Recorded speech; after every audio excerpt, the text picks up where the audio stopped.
महाविद्याओं के नाम काली, तारा, छिन्नमस्ता, षोडशी, भुवनेश्वरी, त्रिपुर भैरवी, धूमावती, बगलामुखी, मातंगी और कमला हैं।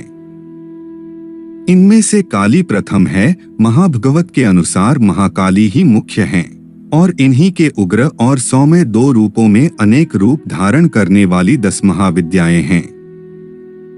इसीलिए महाकाली या काली इस समस्त विद्याओं की आदि हैं। माता काली को कृष्णा भी कहा जाता है। कलयुग में इनकी पूजा अर्चना से शीघ्र फल मिलता है। भगवती काली को ही नील रूपा होने के कारण तारा भी कहा गया है। तारा नाम का रहस्य यह भी है कि यह सर्वदा मोक्ष देने वाली अर्थात तारने वाली है, इसलिए इन्हें तारा कहा जाता है। महाविद्याओं में यह द्वितीय स्थान पर स्थित है। भगवती तारा का स्वरूप निसंदेह ही डराने वाला है। भगवती तारा नीलवर्ण वाली नील कमल के समान 3 नेत्रों वाली तथा हाथों में कैंची, कपाल, कमल और खड़ग धारण करने वाली हैं। यह व्याघ्र चर्म से विभूषित तथा कंठ में मुंडमाला धारण करने वाली है। बिहार के सहरसा जिले में प्रसिद्ध महिषी ग्राम में उग्रतारा का सिद्ध पीठ विद्यमान है। कहा जाता है कि महर्षि वशिष्ठ ने यही माता तारा की उपासना करके सिद्धि प्राप्त की थी। मां छिन्नमस्ता का स्वरूप गोपनीय है। इनका सर कटा हुआ है। इनके बंध से रक्त की 3 धाराएं निकल रही है, जिसमें से 2 धाराएं उनकी सहस्त्रियां और 1 धारा स्वयं देवी पान कर रही है। महाविद्याओं में इनका तीसरा स्थान है। देवी की दोनों सहचरियां जया, विजया तमोगुण तथा रजोगुण का प्रतीक हैं। चतुर्थ संध्या काल यानी रात्रि में छिन्नमस्ता की उपासना से साधक को सरस्वती की सिद्धि प्राप्त हो जाती है। राहु इस महाविद्या का अधिष्ठाता ग्रह है। षोडशी माहेश्वरी शक्ति सबसे मनोहर सिद्ध देवी है। महाविद्या में इनका चौथा स्थान है। इनकी 4 भुजाएं एवं 3 नेत्र हैं।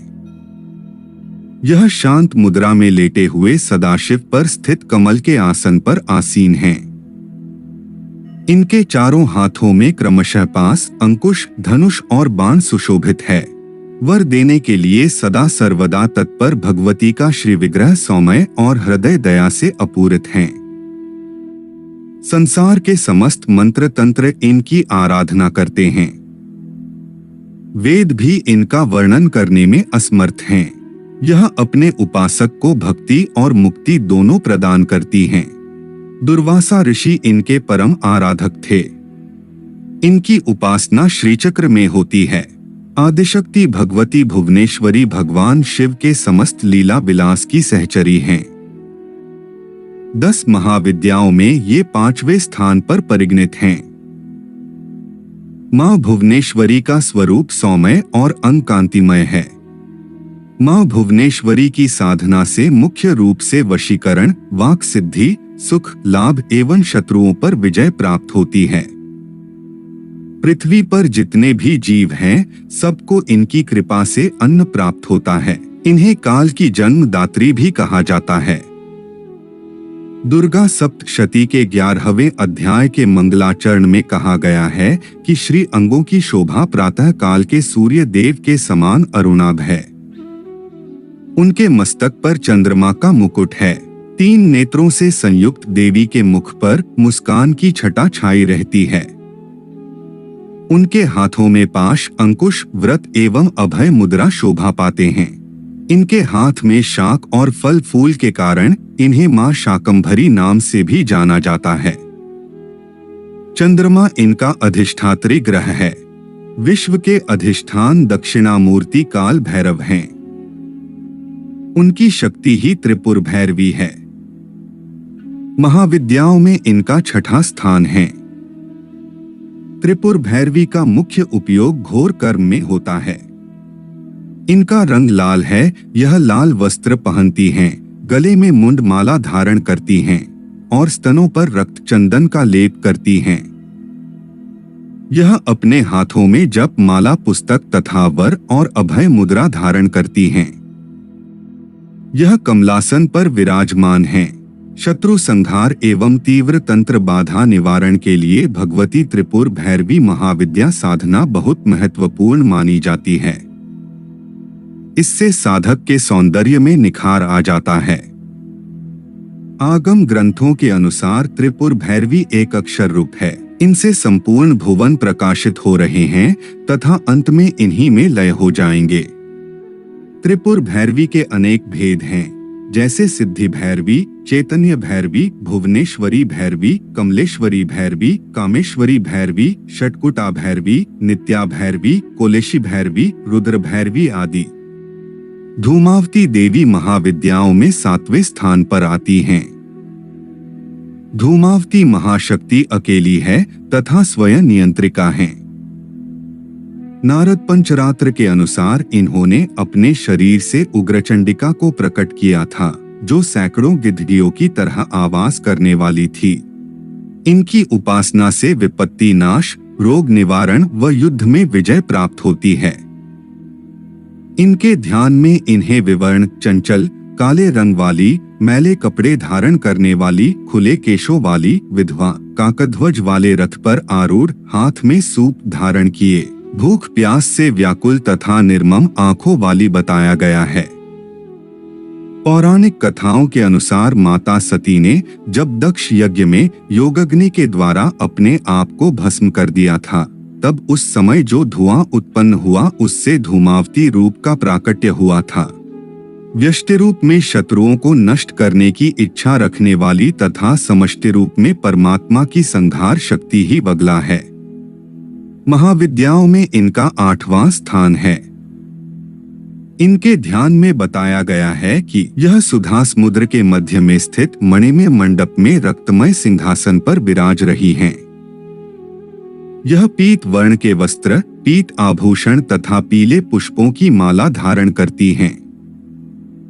इनके एक हाथ में शत्रु की जीभा और दूसरे हाथ में गदा है। मां बगलामुखी के प्रसिद्ध शक्ति पीठ निम्न स्थानों पर हैं, जैसे दतिया, वाराणसी, वनखड़ी और गंगरेट। श्री बगलामुखी को ब्रह्मास्त्र के नाम से भी जाना जाता है।